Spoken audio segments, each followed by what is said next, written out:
Distosia. Distosia adalah kelambatan atau kesulitan dalam jalannya persalinan. Distosia dapat disebabkan karena kelainan his, kelainan besar anak, bentuk dan letak anak, serta karena kelainan jalan lahir. Distosia karena kelainan his dapat berupa inersia uteri hipotonik atau inersia uteri hipertonik. Inersia uteri hipotonik adalah kelainan his dengan kekuatan yang lemah atau tidak adekuat untuk melakukan pembukaan serviks atau mendorong anak keluar. Cara penanganan inersia uteri hipotonik harus dengan memperbaiki gizi selama kehamilan. Penderita dipersiapkan menghadapi persalinan dan dijelaskan tentang kemungkinan-kemungkinan yang ada dan teliti keadaan serviks. 2. Inersia uteri hipertonik adalah kelainan his dengan kekuatan cukup besar, namun tidak ada koordinasi kontraksi dari bagian atas, tengah, dan bawah uterus sehingga tidak efisien untuk membuka serviks dan mendorong bayi keluar.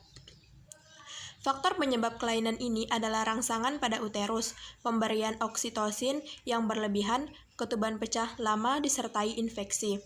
Cara penanganannya dengan pengobatan simptomasis untuk mengurangi tonus otot, nyeri, mengurangi ketakutan. Bila dengan cara tersebut tidak berhasil, persalinan harus diakhiri dengan sesio sesare atau persalinan sesar. 2. Distosia karena kelainan letak. Yang pertama, letak sungsang adalah janin terletak memanjang dengan kepala di pondus uteri dan bokong di bawah bagian cavum uteri. Macam-macam letak sungsang. Yang pertama, letak bokong murni atau frank bridge. 2. Letak sungsang sempurna atau complete bridge. 3. Letak sungsang tidak sempurna atau incomplete bridge. Etiologi letak sungsang, fiksasi kepala pada pap tidak baik atau tidak ada. Janin mudah bergerak, gemelih, kelainan uterus, janin sudah lama mati, sebab yang tidak diketahui.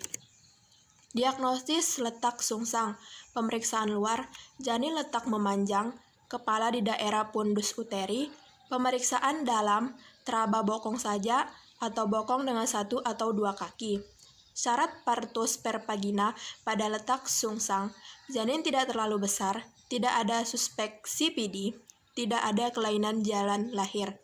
Jika berat janin 3.500 gram atau lebih, terutama pada primigravida atau multipara dengan riwayat melahirkan kurang dari 3.500 gram, sesio sesare lebih dianjurkan. Yang kedua, prolaps tali pusat adalah tali pusat berada di samping atau melewati bagian terendah janin setelah ketuban pecah. Bila ketuban belum pecah disebut dengan tali pusat terdalam. Pencegahan prolaps tali pusat dengan menghindari pecahnya ketuban secara prematur akibat tindakan kita. Yang ketiga, distosia karena kelainan jalan lahir. Dapat disebabkan karena adanya kelainan pada jaringan keras atau tulang panggul atau kelainan pada jaringan lunak panggul. Yang pertama, distosia karena kelainan panggul atau bagian keras dapat berupa kelainan bentuk panggul yang tidak normal dan kelainan ukuran panggul. 2. Kelainan jalan lahir lunak adalah kelainan serviks uteri, vagina, selaput darah, dan keadaan lain pada jalan lahir yang menghalangi persalinan. Distosia cervicis adalah terhalangnya kemajuan persalinan disebabkan kelainan pada serviks uteri. Ada 4 jenis kelainan pada serviks uteri. Yang pertama, serviks kaku atau rigid cervix. Yang kedua, serviks gantung atau hanging cervix. Yang ketiga, serviks conglumer atau conglumer cervix. Yang keempat, edema cervix. Kelainan selaput darah dan vagina. Selaput darah yang kaku dan tebal, septa vagina.